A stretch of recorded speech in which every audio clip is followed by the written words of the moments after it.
Bismillahirrahmanirrahim. Assalamualaikum warahmatullahi wabarakatuh dan selamat sejahtera.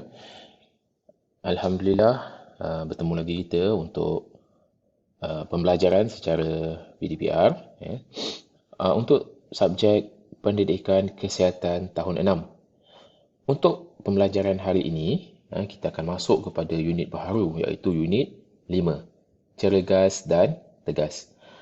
Okay, yang lepas kita sudah belajar dan telusuri topik ataupun unit keempat iaitu tentang penyalahgunaan dadah, kesan-kesan penyalahgunaan dadah kepada diri sendiri, keluarga dan masyarakat, jenis-jenis dadah dan sebagainya.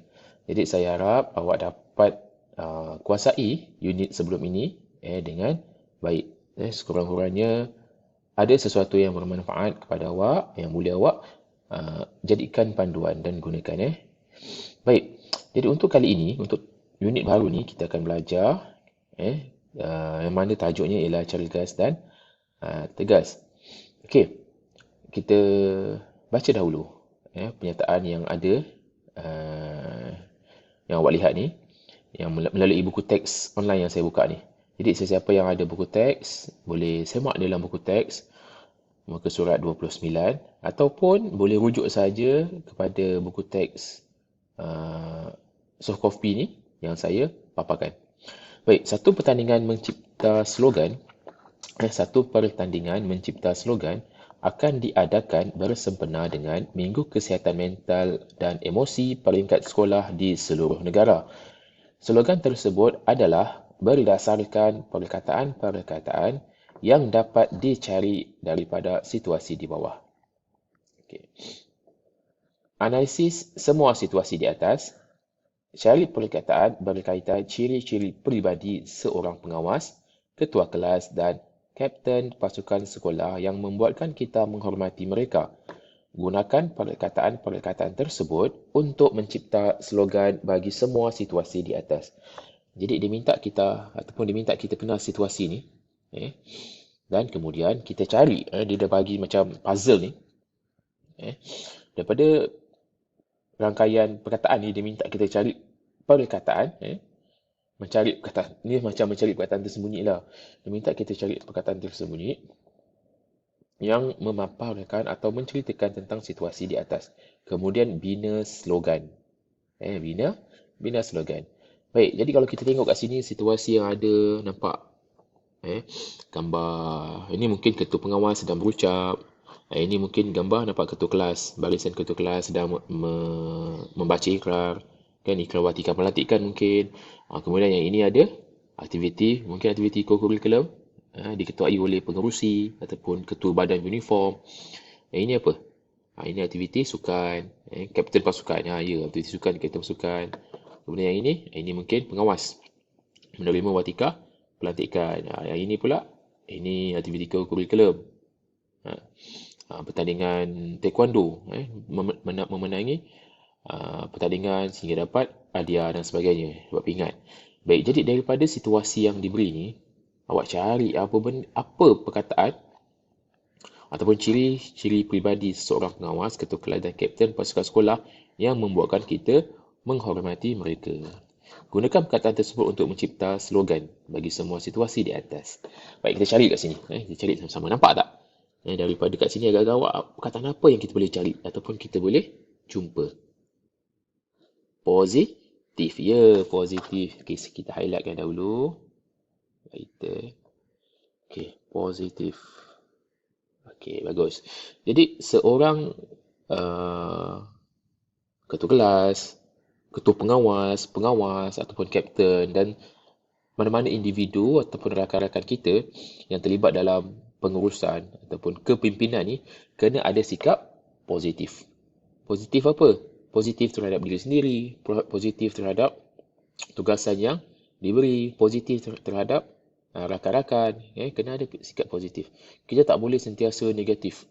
Tak boleh berfikiran negatif. Dapat sedikit kerja, dapat sedikit tugasan, fikir macam-macam. Apa ni tugasan ni tak sesuai untuk aku lah, bukan aku punya kerja lah, inilah aku ni kapten, aku ni ketua, takkan aku nak buat kerja biasa. Ini kerja untuk anak, kerja untuk orang biasa. Jadi tak sesuai. Tak boleh macam tu. Kena sentiasa berfikiran positif. Apa-apa tugasan yang kita terima, apa-apa tugasan yang diberi, kita laksanakan secara positif. Fikir bahawa tugasan ini pasti ada kebaikan yang boleh membentuk diri menjadi lebih baik. Kena positif. Bila kita buat ataupun kita sentiasa berfikiran positif, insya-Allah tugasan yang susah jadi mudah. Tugasan yang sukar jadi enteng. Jadi senang. Kita anggap sebagai pembelajaran. Eh? Okay, apa lagi perkataan lain yang boleh kita share? Ya, bawah dia ni. Berwibawa. Sikit lagi. Ya, berwibawa. Lagi apa lagi? Tegas. Ya, sebagai pemimpin kena ada sifat ataupun sikap yang tegas. Jangan salah faham. Tegas tidak bermaksud diktator ataupun tidak bermaksud garang. Tegas ini ialah tegas pada tempat-tempat yang sesuai. Bukan sembrono asal boleh saja, itu nak marah, ini nak marah, itu tak kena ini, nak kena itu, nak menjerit ini, nak menjerit. Tidak, itu bukan tegas namanya. Itu tak bukan tegas. Tegas ni ialah apabila sesuatu kata putus telah diputuskan, okey. Kemudian kita haruslah tegas dengan keputusan tersebut. Jadi kalau ada anak buah ataupun rakan-rakan yang ambil mudah, kita kena tekankan bahawasanya keputusan telah dibuat, kena buat kerja ini, kena buat kerja ini. Itu maksud tegas. Baik, apa lagi? Yakin. Ya ni, yakin nampak? Yakin. Yakin dengan apa? Yakin dengan diri sendiri. Dengan kerja. Dengan rakan-rakan. Jangan fikir, aku je baik, orang lain tak baik. Orang lain tak boleh buat kerja. Tak, kita kena yakin. Baik, apa lagi? Ada lagi tak? Ada lagi? Cuba cari. Berani, ya. Berani. Berani mencuba. Yang positif, sesuatu yang baik, yang positif. Bukan yang negatif. Bukan bila maksud berani itu semua benda kita kena berani. Beranilah nak cuba-cuba isap rokok. No. Beranilah nak cuba-cuba ni, apa ni, gam ni, kita belajar yang unit lepas. Beranilah, berani nak cuba isap gam. No. Itu benda-benda ataupun perkara-perkara yang negatif, kita kena berani tolak. Bukan berani mencuba, tetapi berani tolak. Jelas. Jadi dalam situasi ni kena berani apa? Berani terima tugasan, berani terima arahan, berani melaksanakan suatu tugasan yang diberi. Itu berani. Berani mencuba yang baik. Jangan takut-takut. Benda yang baik kena cuba. Okey, baik. Berani menjadi pemimpin. Jangan fikir, buku ni boleh ke ni? Tak boleh ni. Aku tak boleh lah nak jadi ketua pengawas, nak kawal murid sekolah, nak kawal ataupun nak bagi arahan kat rakan-rakan pengawas yang lain, tak berani lah. No, kena berani untuk mencuba. Sebab kita tak tahu selagi kita tidak cuba. Baik, ada lagi tak? Ada lagi tak? Tak ada? Ada satu lagi ni. Saya nampak kat tengah-tengah ni. Apa dia ni? Okey. Asertif. Asertif tu apa? Asertif lah yang akan kita belajar ataupun kita rungkaikan sebentar lagi. Baik, kita lihat. Sekarang diminta kita bina slogan. Tahu slogan? Slogan contoh macam cintailah bahasa kita. Itu slogan lah. Jadi dia kata, Arahan minta kita cipta slogan berdasarkan perkataan-perkataan yang kita jumpa ni. Contohnya apa? Berani. Apa slogan yang kita biasa dengar? Berani kerana benar. Okey, itu yang dah biasalah. Cuba reka sendiri. Okey, berani menghadapi cabaran. Itu slogan. Okey, itu slogan. Apa lagi? Contoh positif.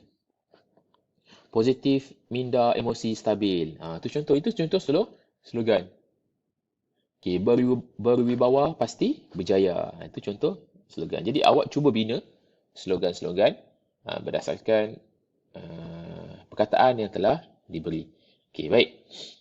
Kita lihat ni bawah. Tajuk, kamu asertif? Tanda soal. Okey. Beberapa hari sebelum Minggu Kesihatan Mental dan Emosi, Arash tertarik dengan carta tentang pola tingkah laku manusia yang terdapat di pejabat kaunseling. Carta tersebut memerihalkan perkara-perkara seperti yang berikut.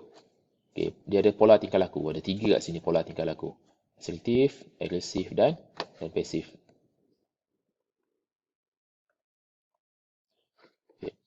Apa itu pola tingkah laku asertif? Apa itu asertif? Asertif ialah uh, dia utamakan hak sendiri, dalam masa yang sama dia menghormati hak orang lain. Nah, itu asertif. Okey. Pendirian dia, saya baik dan kamu pun baik. Dia ada menang kalah. Saya menang, kamu menang. Maksudnya kena win-win situation. Ini asertif. Okey, sekejap lagi kita rumus balik. Kita lihat dahulu pola tingkah laku yang seterusnya. Agresif. Agresif ni apa pula? Agresif ni dia utamakan hak sendiri tetapi dia ketepikan hak orang lain. Dia mengatakan seolah-olah dia sahaja yang benar. Dia sahaja yang betul. Barang aku, barang kau, barang aku. Seolah-olah macam tu lah. Dia tak nak fikir tentang orang lain, fikir tentang diri dia sendiri. Kalau dia dapat uh, benefit untuk diri dia, maka itu cukup. Orang lain lantak lah. Itu macam tu lah seolah-olah agresif. Pendirian dia, nampak? Saya baik, kamu tidak. Okey. Yang ini, saya menang, kamu mesti kalah. Dia macam tu. Whatever it is, apa-apa, mesti dia menang. Itu pola tingkah laku agresif. Baik, seterusnya, pasif.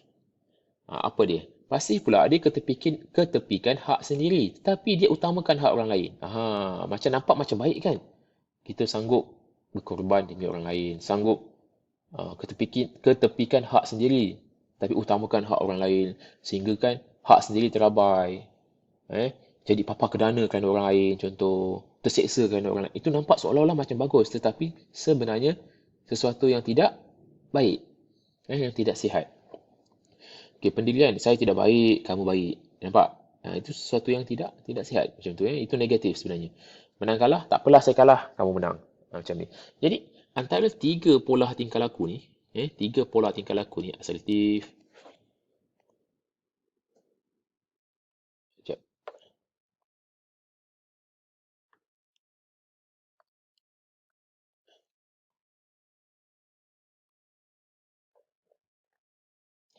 kan, agresif dan juga pasif, agak-agak awak mana satu yang paling sesuai? Yang paling sesuai untuk kita terapkan dalam diri kita? Yang mana? Ya, yang asertif. Inilah yang kita kena ambil berat. Kita kena pupuk diri kita supaya kita mempunyai tingkah laku asertif. Maksudnya macam mana? Maksudnya kita utamakan hak orang lain. Kita hormati hak orang lain. Tetapi dalam masa yang sama, kita kena hormati ataupun utamakan hak sendiri. Kita tak boleh abaikan diri kita. Kita jangan abaikan. Kita boleh buat baik kepada orang lain. Membantu orang lain itu sangat-sangat terpuji. Tetapi jangan sehingga memudaratkan diri sendiri. Kena utamakan hak sendiri. Okey. Apabila ada buat keputusan, kena ada suatu keputusan yang win-win situation. Faham maksud win-win situation? Maksudnya keputusan tersebut memberi manfaat kepada orang lain dan memberi kebaikan kepada kita. Itu maksudnya win-win situation. Jangan keputusan tersebut menyusahkan diri sendiri tetapi orang lain dapat kebaikan. Ataupun keputusan tersebut memberi kebaikan kepada diri sendiri tetapi orang lain terseksa. Itu pun tak nak. Jadi, pola tingkah laku yang paling baik yang harus kita ikuti ialah asertif. Okay. Daripada penjelasan guru kaunseling, Arash dan rakan-rakannya mencipta satu risalah yang menunjukkan bahawa kemahiran asertif ialah pola tingkah laku yang terbaik untuk pengurusan emosi.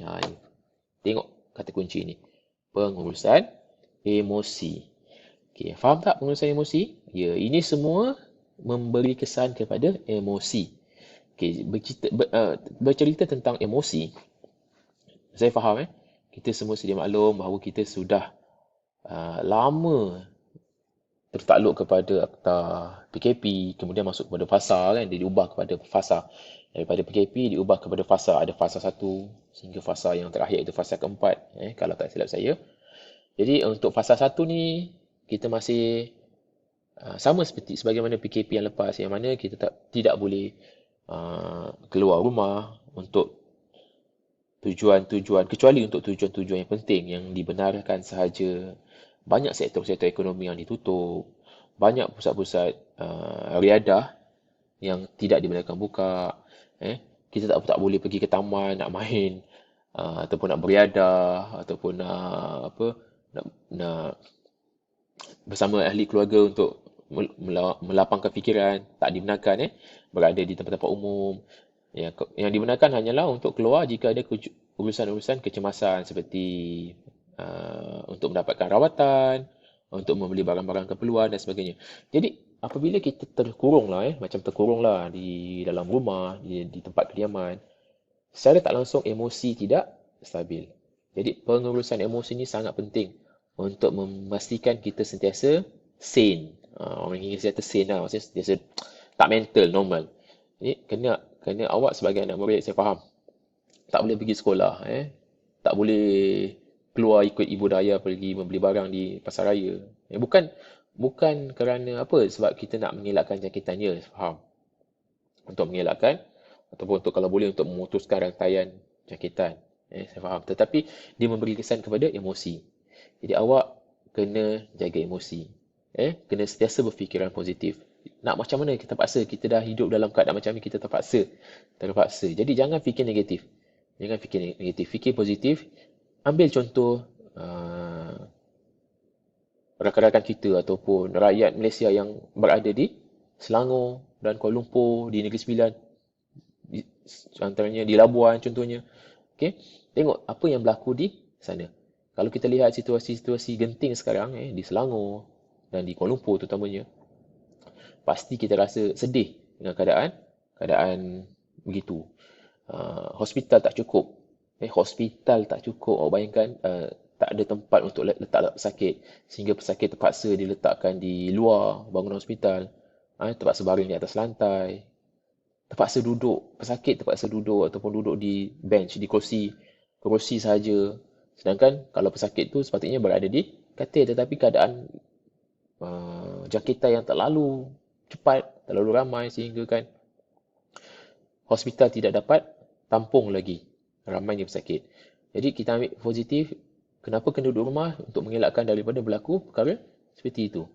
Okey, alhamdulillah lah di negeri kita di Johor keadaan masih lagi terkawal. Kalau awak lihat di hospital di Petaling Jaya, di Selangor, kesian, sangat-sangat kesian, sedih sangat tengok. Jadi tolong berfikir positif, jangan nak memberontak, aku tak kira, aku dah lama sangat ni duduk rumah, aku tak mahu nak keluar. Kita tak nak macam tu. Kalau semua orang berfikir macam tu, tak mustahil satu Malaysia boleh lumpuh. Apabila kesihatan lumpuh, secara tak langsung ekonomi lumpuh, apa-apa semua lumpuh. Kita dari segi sistem, dari aspek pendidikan pula, kalau boleh kita nak belajar di sekolah. Saya nak mengajar di sekolah lebih uh, lebih memberi impak yang baik lah, maksudnya lebih memberi impak dari segi penerimaan pembelajaran lebih tinggi di sekolah. Tetapi memandangkan keadaan sekarang ni, seolah-olah harapannya macam agak tipis. Kes malam saja berapa? 9,100 lebih kan? Lebih kurang macam tu. 9,000. Kes paling tinggi yang pernah kita terima. Dan pernah berlaku di Malaysia. Jadi, kita kena berpijak di bumi yang nyata. Mungkin proses pembelajaran secara bersemuka mungkin memakan masa yang lama. Kalau sebelum ni dijangka bulan 7 dan insya-Allah boleh naik akhir bulan 7. Tapi kalau lihat daripada keadaan ni mungkin berterusan, walaupun kita tak nak tapi terpaksa. Terpaksalah berpijak di bumi yang nyata. Walau bagaimanapun kuasa Allah tiada siapa yang tahu. Kita berdoalah semoga Allah cepat-cepatlah bantu negara kita atasi wabak ini. Dan kita selalulah berzikir, beristighfar. Bagi yang Muslim, sentiasa beristighfar. Kerana dengan istighfar tu boleh menghapuskan dosa, dan bila dosa dihapuskan, insya-Allah wabak juga akan dihapuskan. Sebab wabak ni selalunya diturunkan kerana dosa-dosa manusia. Baik. Jadi saya harap awak semua berfikiran positif. Kenapa kena duduk rumah, kenapa tak boleh keluar, kena berfikiran positif dan pastikan pengurusan emosi ni dapat dikawal dengan baik. Baik. Kita lihat sambung. Ciri-ciri utama kemahiran asertif. Apa itu ciri-ciri utama dia? Lihat. Menyatakan pendapat secara berterus terang. Jangan nak nyatakan pendapat tu, jangan cover-cover takut orang tu terserasa hati. Tak. Terus terang. Terus terang. Tetapi pastikan dalam keadaan nak menyatakan pendapat tu, pastikan proper. Maksudnya dalam keadaan yang elok. Bukan secara garang, marah-marah, nak nyatakan pendapat tapi nak marah-marah, nak tekan-tekan. No. Itu bukan caranya. Baik, kedua, menghormati idea, keperluan dan perasaan orang lain. Okey, ini penting. Ini asertif. Dia nak, di samping dia menyatakan pendapat dia kena hormati idea. Jangan kita nyatakan pendapat kita, orang lain punya idea kita tak nak terima. Aku je betul. Itu bukan asertif. Itu apa? Agresif. Kalau sikit-sikit fikir aku je betul, aku je betul, aku je betul, itu ialah agresif. Baik. Ketiga, bijak meluahkan perasaan dan kepentingan dirinya. Jangan jadi pasif. Pasif ni dia tak tahu nak luahkan perasaan dan kepentingan diri dia. Bila orang kata A, dia ikut je. Walaupun sebenarnya secara tak langsung dia merosakkan diri sendiri. Jangan jadi pasif. Kena bijak meluahkan perasaan dan kepentingan dirinya. Baik, seterusnya yang keempat. Tidak mudah dipergunakan oleh orang lain. Siapa yang mudah dipergunakan oleh orang lain ni? Pasif. Kalau agresif tak? Dia mempergunakan orang lain agresif. Pasif ni, dia pula terbalik. Dia mudah digunakan oleh orang lain. Mudah dipergunakan oleh orang lain. Jadi hati-hati. Orang ni, kadang-kadang orang yang agresif ni, dia suka. Orang yang agresif ni, mangsa dia ialah orang yang pasif. Orang yang pasif menjadi mangsa kepada agresif. Orang yang agresif ni, dia dah tahu mangsa dia siapa. Ini orang yang pasif ni mangsa dia. Dia akan kenakan orang tu je lah. Dia tak boleh nak kenakan orang yang asertif. Sebab orang yang asertif ni, dia boleh meluahkan perasaan dia. Dia boleh menyatakan pendapat dia secara berterus terang. Jadi orang yang agresif ni, dia tak boleh nak kenakan ataupun tak boleh nak jadikan orang asertif ni mangsa. Tetapi dia akan jadikan siapa mangsa? Pasif. Baik, seterusnya. Menyuarakan perasaan tanpa bertindak agresif. Ini yang saya kata tadi. Nak nyatakan perasaan boleh. Nak menyatakan pendapat boleh. Tetapi jangan agresif. Jangan nak marah-marah, jangan nak tekan, jangan nak paksa orang ikut pendapat kita saja. Sebab pendapat, nama pun pendapat.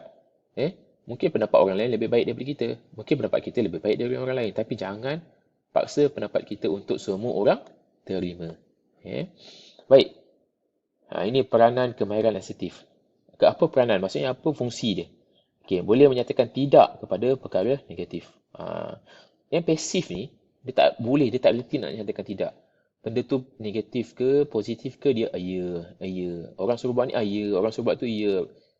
Jangan Jadi, kita kena menyatakan tidak kepada perkara negatif. Tetapi menyatakan ya kepada perkara positif. Perkara positif kita kena terima. Baik, peranan apa lagi? Menghargai diri sendiri dan orang lain. Ini. Kena ada win-win situation. Kita kena hargai diri sendiri dan orang lain. Apa lagi? Membuat keputusan tanpa menyinggung perasaan orang lain. Ini yang kita cakap tadi, win-win situation. Buat keputusan tu memihak kepada orang tu dan memihak kepada kita. Itu maksudnya asertif.